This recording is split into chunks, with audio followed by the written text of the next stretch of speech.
Bonjour les filles, aujourd'hui on se retrouve pour un nouveau type de vidéo sur les bullet journal. Alors, je vais juste vous montrer comment je m'organise moi et je vais diviser ça en plusieurs petites vidéos que j'espère faire assez rapidement pour pas que ce soit trop long. Donc, la première vidéo, ce sera sur le matériel.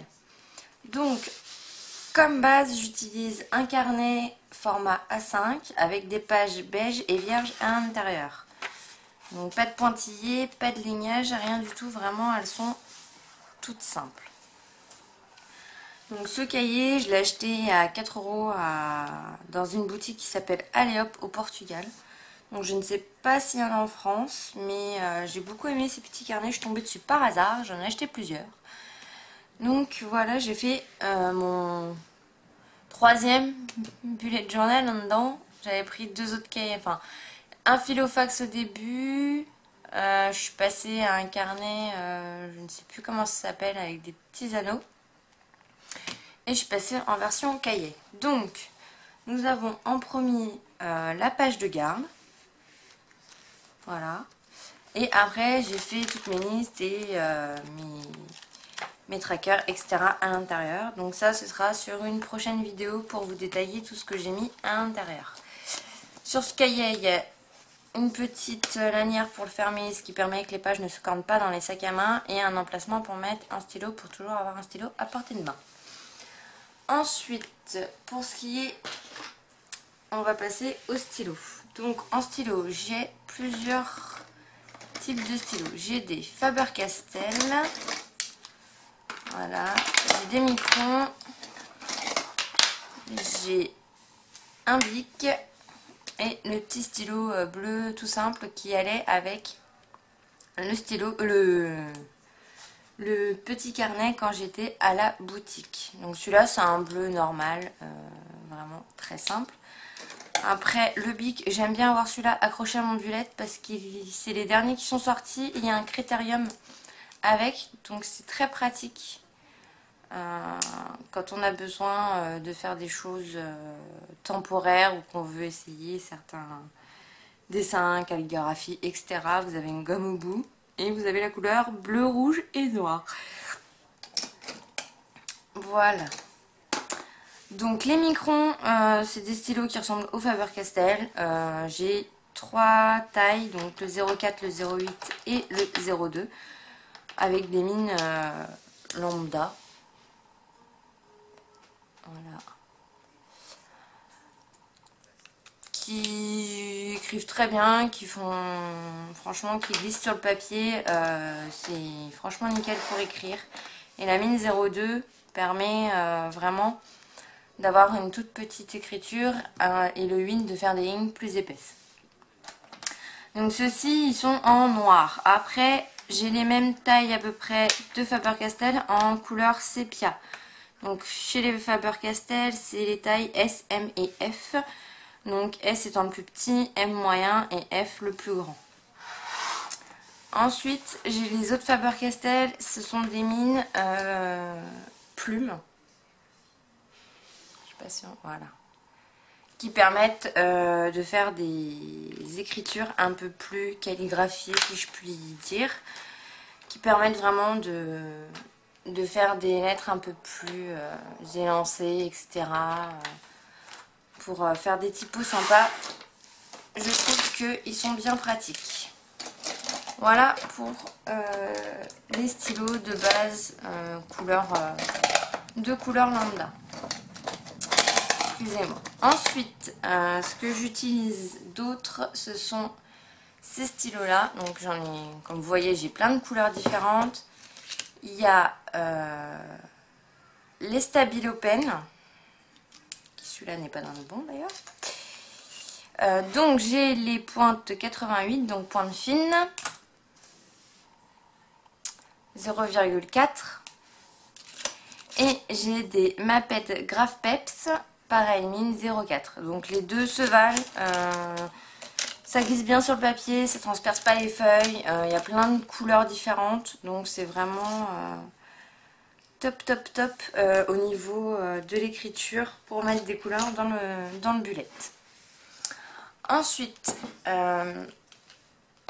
pour l'écriture un peu plus épaisse, les typos des pages principales, etc. pour faire les titres, j'ai les Stabilo Pen taille 68, donc eux ils ont des pointes feutres. Voilà. Et pour tout ce qui est surlignage, j'ai des Stabilo basiques, des surligneurs qui permettent de faire une écriture épaisse comme fine. Et j'ai pris que des couleurs pastel parce que je trouve que ça rend assez bien dans le bullet. Et pour finir en stylo, j'ai cette boîte que j'ai trouvée chez Action. Donc il y a 30 stylos qui sont divisés en 3 catégories. On a les fluos, là et là nous avons des pailletés et à côté nous avons des métallisés. Donc, je trouve que ça donne un petit truc en plus sur le bullet. Quand je fais des dessins ou autre, c'est vrai que j'aime bien des fois, ou même pour diviser selon les catégories de ce que j'ai à faire dans la journée. Voilà, après ça dépend, c'est selon mes humeurs que j'utilise mes stylos. Ensuite, ce que j'utilise d'autre, ce sont des stickers. Donc là, récemment, à Cultura, j'ai trouvé, vous avez pu le voir dans le haul, que j'ai fait, que j'ai posté la semaine dernière, ce petit carnet qui vous propose des planches d'étiquettes comme de stickers pardon, comme ceci. Donc ça va vraiment de la bannière au petit doodle, enfin on a vraiment beaucoup de choses dedans. Et sinon j'utilise des stickers de chez Action. Ensuite il y a tout ce qui est tampons que l'on trouve aussi à Action, et tampons clairs et tampons en bois. Qui pèse avec, généralement je mets soit de la Stazone, soit l'autre marque, c'est de la Versafine. Ça transperce pas, c'est assez pas mal. J'utilise aussi des crayons de couleur pour faire de la colorisation parce que les feutres alcool que j'ai traversent les pages, donc c'est pas top. Donc soit je fais la colorisation avec les Stabilo Pen taille 68, ou alors je fais avec les crayons de couleur. Sachant que j'ai des crayons de couleur qui sont aquarellables, donc de temps en temps je m'amuse un peu, mais très légèrement pour pas que le papier gondole.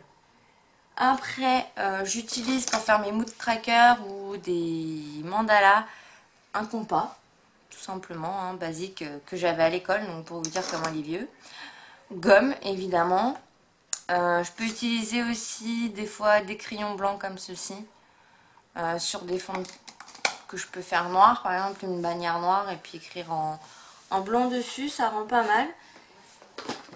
Et j'utilise aussi tout ce qui est équerre, règle, compas, rapporteur. Donc des ustensiles de base, hein. La règle, j'ai trouvé celle-ci dans mon Leclerc.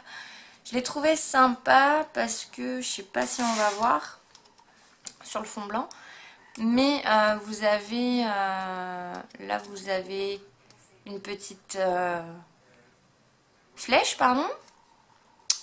Vous avez un rond, un demi-cercle. Là vous pouvez faire ici des carrés pour noter. Vous avez un tout marqué tout doux. Vous avez une bulle. Vous avez un petit monstre. Vous avez des étoiles, un petit cœur. Enfin voilà. Je trouvais ça sympa d'allier la règle avec des pochoirs. C'est des sortes de pochoirs en fait. En pochoir aussi, j'ai de chez Maped ces deux-là. On va retirer la règle. Donc là, pour faire des ronds de taille, ça va de 1 à 31. Alors voilà. Pour faire des ronds, ça peut être pratique. Et celle-ci où vous avez rond, carré, losange, rectangle, flèche, triangle, enfin étoile. Vous avez plein de petits pochoirs. Donc j'aime bien de temps en temps dans le bullet faire des formes. Du coup, j'utilise ça. Du Tipex quand je me rate. Je préfère en comme ça plutôt qu'en liquide. Parce que du coup ça sèche plus vite, ça fait pas de pâté et c'est quand même agréable. Le seul défaut c'est que sur celui-là on peut pas repasser, que ce soit avec les Faber-Castell ou avec les Stabilo, on peut pas repasser dessus. Donc quand ça m'arrive, je prends un stylo, mon stylo lambda Bic pour réécrire. Donc j'essaye d'éviter les erreurs, mais bon, ça arrive à tout le monde de faire des erreurs dans son bugeot. Voilà, donc c'est tout pour cette première vidéo. Je vous retrouve bientôt pour faire le tour de mon buet, voir comment je m'organise et je pense à plein de prochaines vidéos. Si vous avez des envies à me donner, des idées, ou que vous voulez que j'approfondisse certaines choses, n'hésitez pas à me le dire en commentaire et j'essaierai de faire ça dès que possible. Donc voilà, j'espère que cette vidéo vous aura plu. Je vous laisse mettre un petit pouce en l'air si vous avez aimé cette vidéo. Et on se retrouve bientôt pour de nouvelles vidéos. Bonne journée, bon scrap!